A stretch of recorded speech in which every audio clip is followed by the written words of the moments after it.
Yo, what up, Voorhees? I'm Ethan Blake. And I'm Olivia Brennan. And on this episode, Austin Hankinson gives us a movie review. And I'm telling you about 2 fun things to do in Hunterdon County. And finally, we'll wrap up with a Quake Champions review by calling Rico. So stay tuned because Voorhees Now starts now.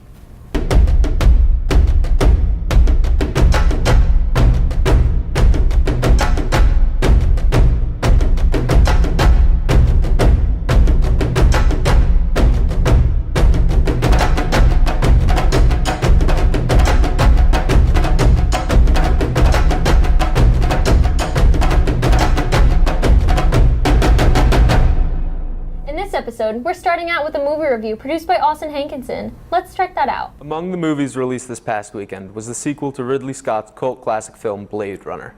With 35 years separating the past and present releases, will Denis Villeneuve's ambitious attempt to revive the franchise work? I'm Austin Hankinson, and this is my take on Blade Runner 2049.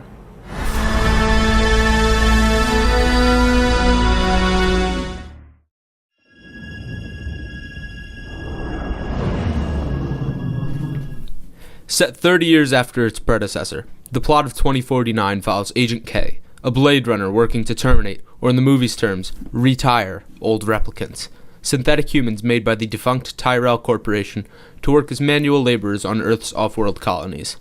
As the plot thickens, K becomes increasingly more enthralled in the details of this investigation, gaining the ire of some very powerful interests along the way. Most notable among these is Nyander Wallace, an industrialist who wishes to exploit K's findings to his own benefit. I had the lock, and he has the key. Having seen the film twice at this point, I can say that the movie is thoroughly captivating, building suspense constantly while staying relatively easy to follow, a weak point of the original.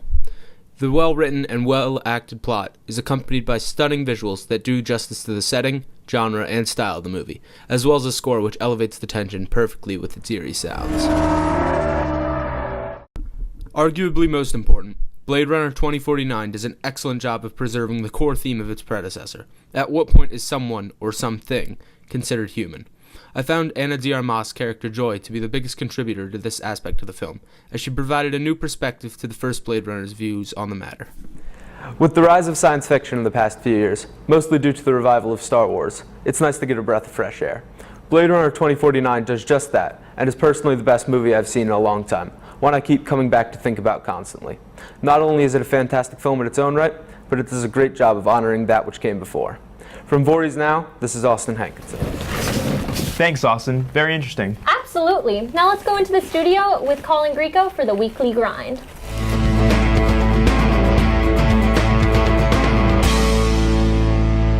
Hey everyone, how you doing? I'm Colin Rico, and this is the Weekly Grind. October is National Depression Awareness and Education Month. The North Voorhees High School District will present a special panel of experts speaking on different aspects of depression-related issues affecting our children and their families. Speakers with specialties ranging from psychiatry, treatment, intervention services, and prevention organizations will present practical, helpful information for parents and guardians. That event is scheduled for Tuesday night, that's October 17th, from 7 to 8:30 p.m. in the Voorhees cafeteria. Do you have old home videos you can't play anymore? Are you afraid you might lose those memories forever? VHSTV can help. Check this out.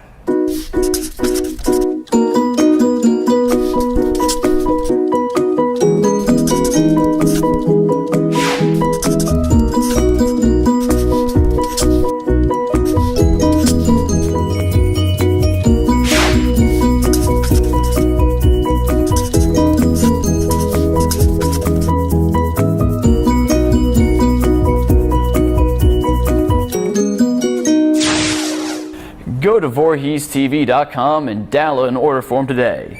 And all funds raised through the AT service will go towards alleviating costs of sending the VHSTV students to the Student Television Network convention in Nashville this March. That's all I got for this week of the Weekly Grind. I'm Colin Rico. Back to you guys. Thanks, Colin. Now that we've got the Weekly Grind out the way, it's time for my feature story, giving you 2 inexpensive things to do in Hunterdon County. How's it going, hipsters? I'm Ethan Blake, and you're watching Cheap Hipster Hunterdon, only on VHSTV. So a lot of people complain that there just isn't much to do in Hunterdon County. But today, we're going to tell you 2 fun things to do for little money.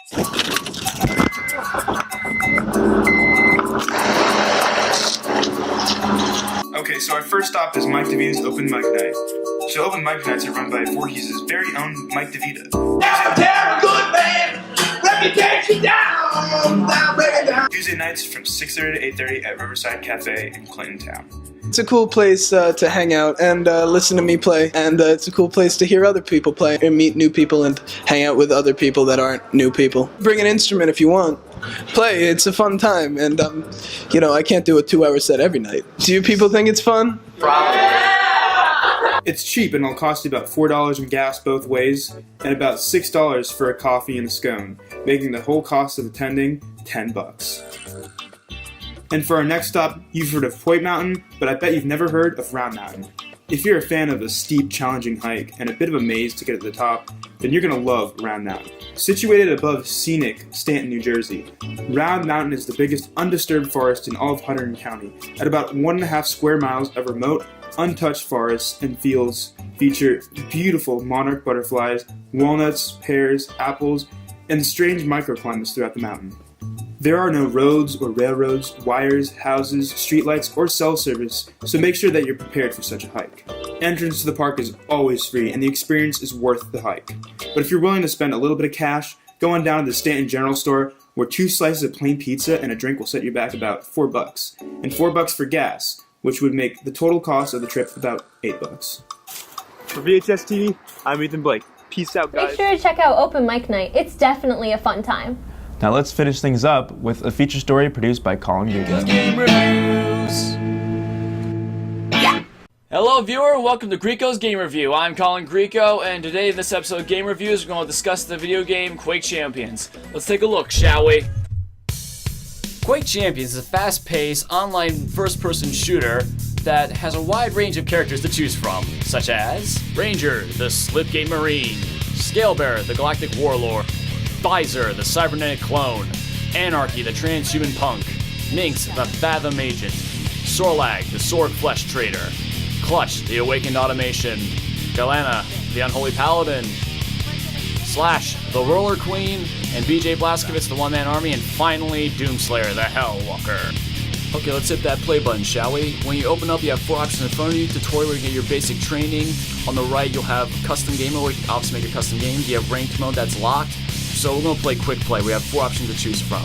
Okay, once you boot up into a lobby, you'll notice 7 other players in the lobby with you. You all decide on what map you want to play, and once you decide on the map, the game will load up and load all you guys the map, the 4v4 match. When this match starts with a specific game mode, you and your team will have 10 minutes to get most frags over the enemy player. Frags and kills. I hope you like losing, because you're going to die by a lightning gun almost 90% of the time when you play Quake Champions. It's even better when a bunch of groups game up on you. And when you don't die by a lightning gun, you'll die by a rocket launcher instead. Even better, so you can see yourself explode into a million pieces. In order to add to the lore codex, you need to find lore scrolls, which you find in pots randomly generated throughout the maps when you play multiplayer. Like I said before, Quake Champions has a lot of customizations to choose from, whether it's weaponry or each individual character. To unlock all these customizations, you need to get loot boxes. They go from standard backpack to chest to reliquary chests. Reliquary chests are the best. 11 characters, all with unique active and passive abilities. Customizations up the wazoo for each personal character, so that way you can design them how any way you want. The maps are diverse enough where it's challenging while also fun at the same time. The game is relatively cheap, running $30 online in the Steam Marketplace. So, overall guys, I rate this game 7 out of 10. It's not the best game, but it's not the worst game. It's a good game. I recommend it, and hopefully in the future when the game is for full release, that it'll be even better before. So anyway guys, I'm out of time for this review. Thank you so much for watching. Now back to the Voorhees Now. Thanks, Colin, for bringing us that story. Well, that's all we've got for this week, so stay tuned for next Friday's episode. From Voorhees Now, I'm Olivia Brennan. And I'm Ethan Blake. Peace out, people.